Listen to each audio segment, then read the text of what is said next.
Hoy vamos a desarrollar la unidad número 6 de nuestro programa denominado el objeto del contrato. Nuestro programa pide hablar de las generalidades del contrato. Como habíamos estado viendo ya en la unidad número 2, los elementos del contrato encontrábamos que entre los elementos esenciales del contrato, según nuestro código, tienen que encontrarse sí o sí reunidos tres, que son el consentimiento, el objeto y la forma. Del consentimiento ya hablamos a profundidad en la unidad anterior y ahora toca hablar del segundo elemento, que es el objeto de los contratos. ¿Y qué es el objeto de los contratos? El objeto de los contratos es el conjunto de derechos y obligaciones que el contrato crea. Pide nuestro programa hablar de los requisitos que deben reunir el objeto del contrato. ¿Recuerdan ustedes que habíamos dicho en la unidad número 2 que el objeto de los contratos tienen que ser posible, lícito, determinado o determinable? Ya habíamos hablado de esto, sin embargo, vamos a volver a refrescar un poquito nuestra memoria para entender un poco mejor de qué se trata. Posible, en el sentido de que la posibilidad debe ser tanto material como fáctica. O sea, debe tratarse de hechos o cosas susceptibles de tener actitud para constituirse materia del contrato. La posibilidad o la imposibilidad se juzga al momento de la celebración del contrato, porque es un requisito del objeto como elemento de la estructura. En caso de que si le ocurriera la imposibilidad con posterioridad, o sea, en la etapa de ejecución del contrato, sería juzgada como imposibilidad de cumplimiento contractual. Y hay que distinguir entre la imposibilidad absoluta y la imposibilidad relativa al momento de celebrar un contrato. Absolutamente imposible es cuando absolutamente nadie puede llevarlo a cabo.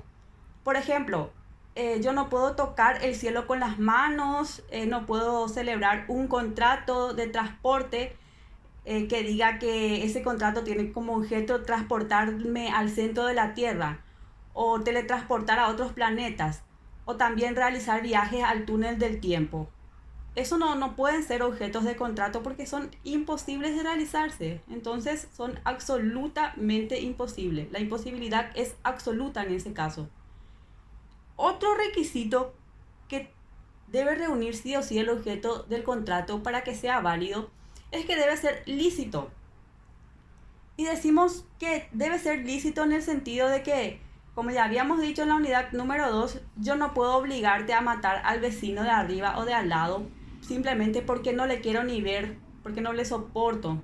Eso no tiene sentido, o sea, no puede ser objeto de un contrato. Por mucho que tenga un objeto, el contrato es ilícito, por lo tanto no es válido.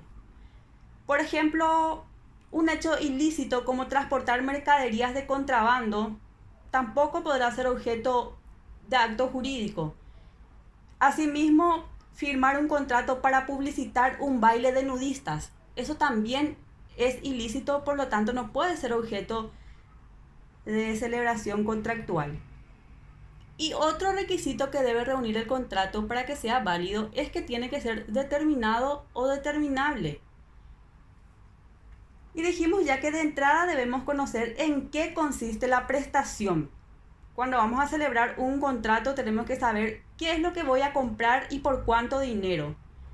Y si no sé, por lo menos tengo que tener una idea, una aproximación acerca de qué es lo que voy a estar comprando y por cuánto dinero. Y dimos como ejemplo, por ejemplo, entregarte una cantidad de dinero que suponga tantos kilos de oro al convertirlos en joya. Habíamos dado ese ejemplo.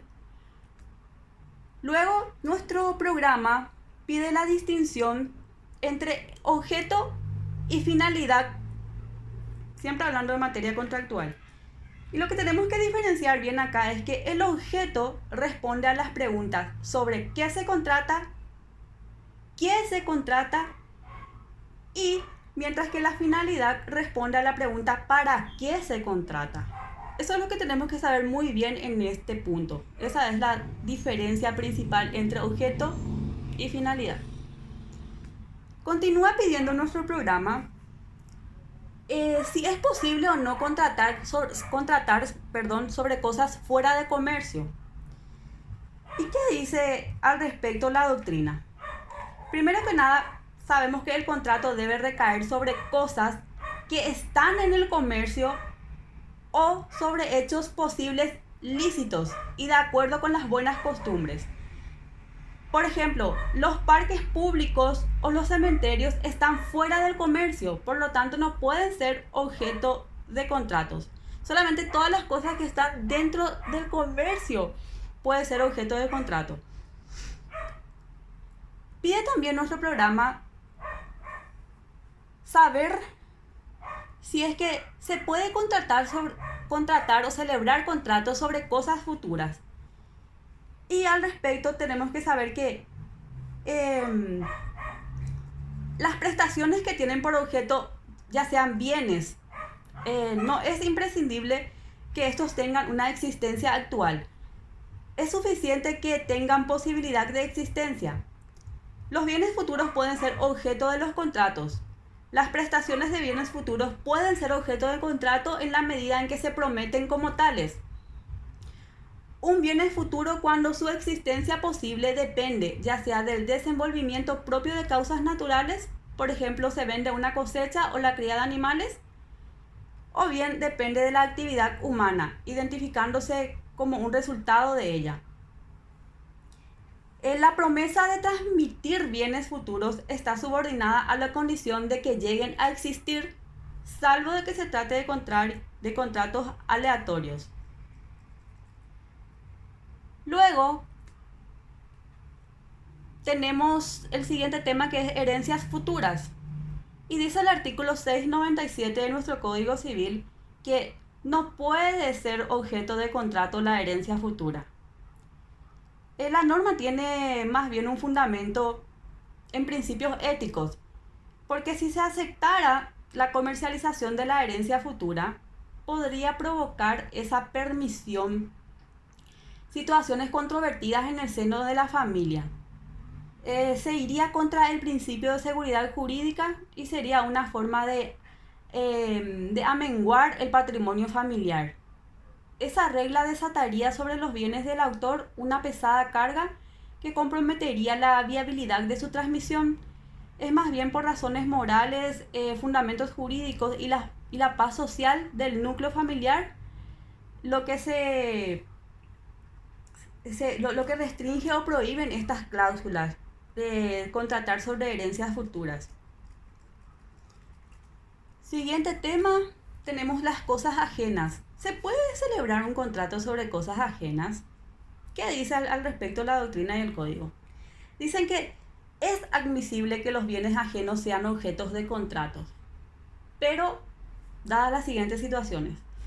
Dice que los bienes ajenos pueden ser objetos de contratos si el que promete transmitirlos no ha garantizado el éxito de la promesa. Solo está obligado a emplear los medios necesarios para que la prestación se realice, y si por su culpa el bien no se transmite, debe reparar los daños causados, dice nuestro código. O sea, la norma prevé el supuesto de que dichos bienes ajenos sean contratados como tales. En tal supuesto, la obligación asumida por el promitente puede ser de medio o de resultado. ¿En qué sentido? Puede ser de medio en el sentido de que yo soy un vendedor de autos.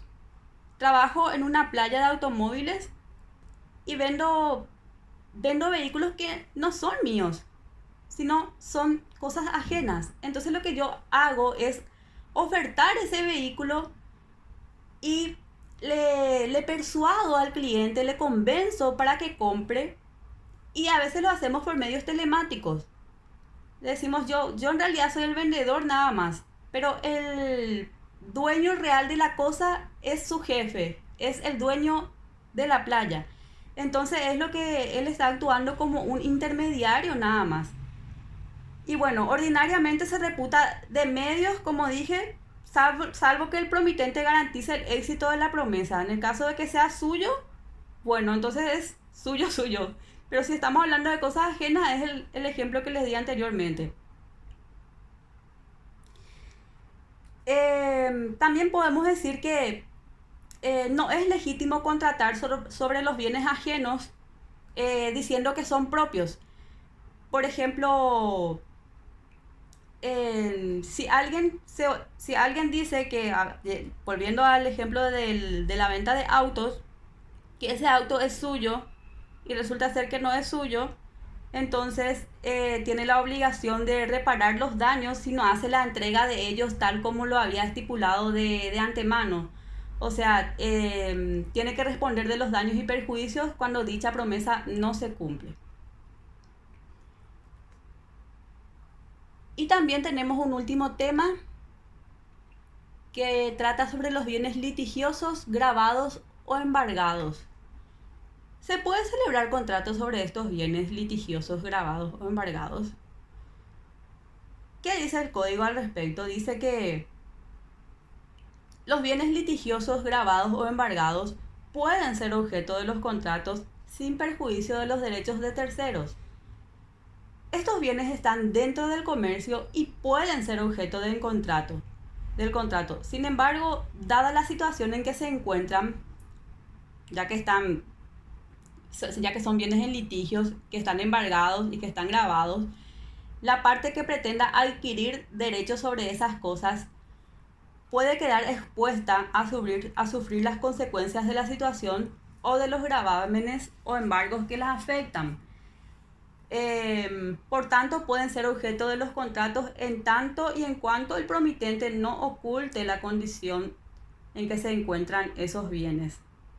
En caso contrario, o sea, en el caso de que oculte de que esos bienes que están queriendo, sobre los cuales están queriendo celebrar un contrato, en caso de que oculte que son bienes litigiosos, gravados o embargados, el promitente entonces lo que está haciendo es contratar de mala fe sobre esos bienes como si estuviesen libres y debe reparar los daños causados a la otra parte en caso de que eso ocurriera, en caso de que le oculte la situación real de los bienes objeto de la celebración contractual.